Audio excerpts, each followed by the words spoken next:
Very In this video section, we are going to see about the network topology.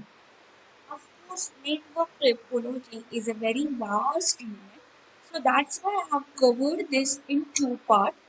So today we are going to see the part one. Let's begin with our section, that is Unit 2, Network Topologies.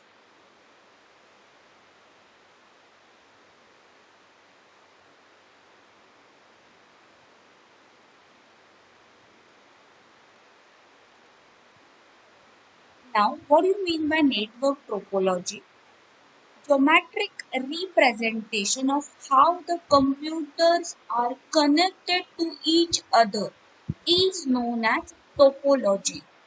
Network topology is nothing but arrangement within which computer system or network devices are connected to each other. How basically we are arranging our devices. So this may be defined physical as well as logical aspect of network. It could be within this topology, it could be same or different in same network.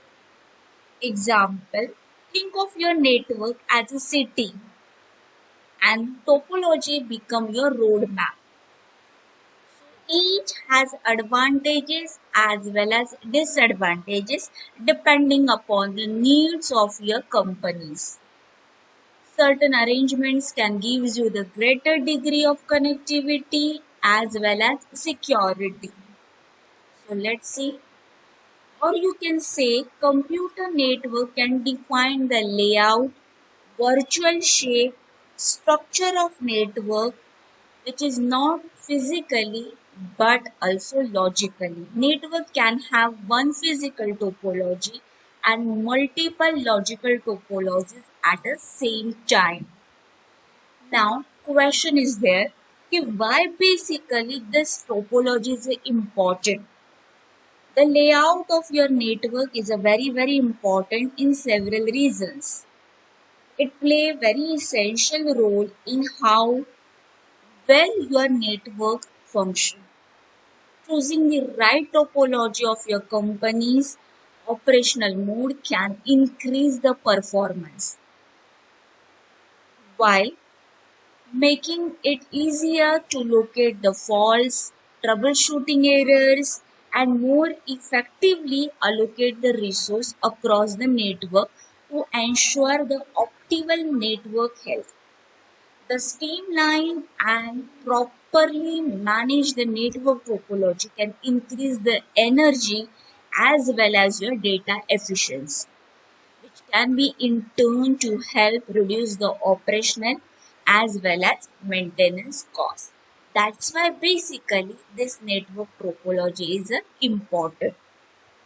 Now let's move towards the types of your topology, that is a physical as well as logical. When I will say physical topology, so basically it describes the way in which the computer or nodes are connected with each other in computer network. Of course, over here the arrangement of your elements, that is the links, devices, nodes can be included. In other words, we can say that it is a physical layouts of nodes, workstations as well as cable in the network. When we will say about the logical topology describes the way data flow from one computer to another computer or another device. It is a bound to the network protocol. Protocols are nothing but sets of rules which are used to send as well as receive the data. Basically, two machines are communicate with other with the help of protocols and defines how the data is moved throughout the network and which path it's taken. In other words, it is a way in which the devices communicate internally. Now let's move towards the physical topology. They are bus topology, ring topology, star topology, mesh topology, tree topology, last but not the least, hybrid topology. So these are the 6 different types of physical topology. How basically you are doing the arrangement of your devices depend on this topology. In this video section, we will see half of this topology, and next video section we will see the remaining topologies. That's why I have divided this video into 2 parts. So we will see one by one each and every topology, that is its characteristics, basically what that topology is there, their advantages, disadvantages. Of course, coin is having two sides, so same way topologies are also having the advantages and disadvantages. So one by one we will see. First topology is my burst topology. Burst topology is the simplest kind of topology in which common burst or channel is used communication in network.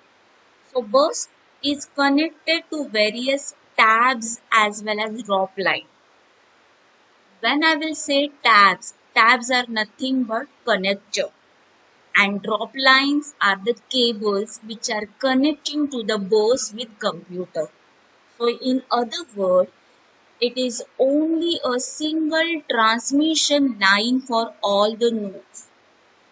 When it is exactly two endpoint, then it is called linear bus topology. How basically in the bus, there are two sides, no? One is for entering, another one is for exiting. So same way.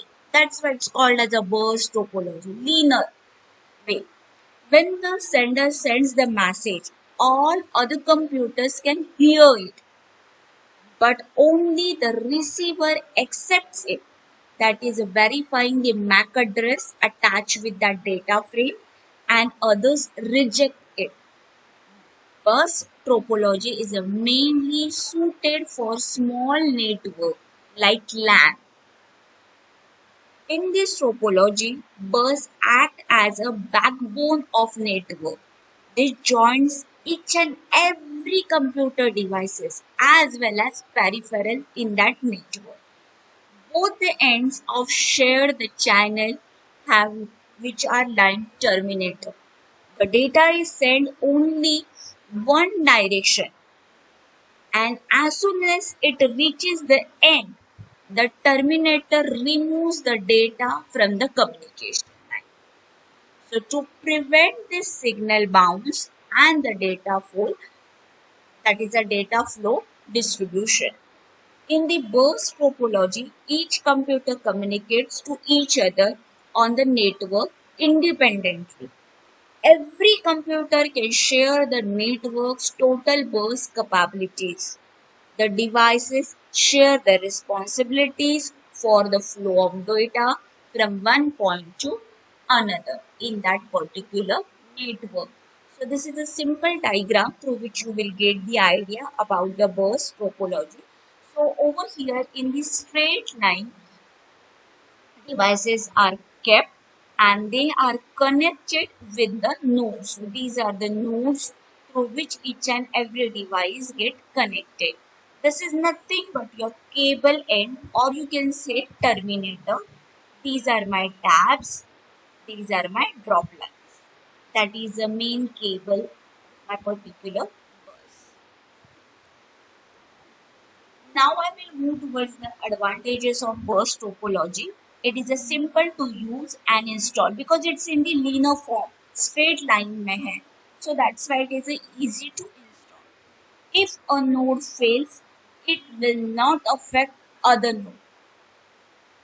Less cabling be required because straight line mein hai. So less cabling, cost efficient hai to implement. Now we will move towards the disadvantages. Efficiency is less when nodes are more. If the bus fails, network will fail. Limited numbers of nodes can be connected to the bus because limited bus length. Security issue as well as risk are more over here because of that broadcast to all nodes. After that, congestion and traffics on the bus as it is the only source of communication. Now I will move towards the ring topology.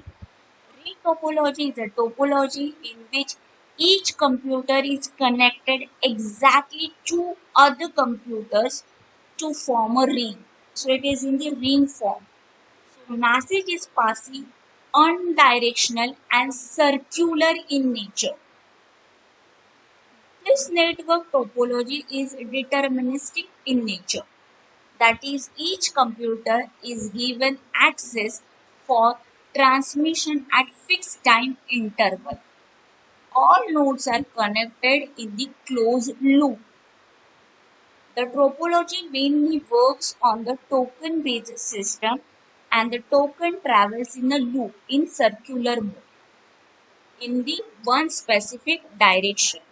In the ring topology, if the token is free, then the nodes can capture the token and attach the data and the destination address to the token and then leaves the token for the communication.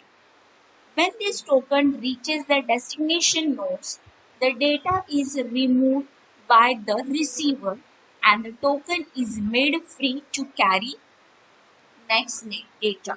So this is a diagram of ring topology in the circular form.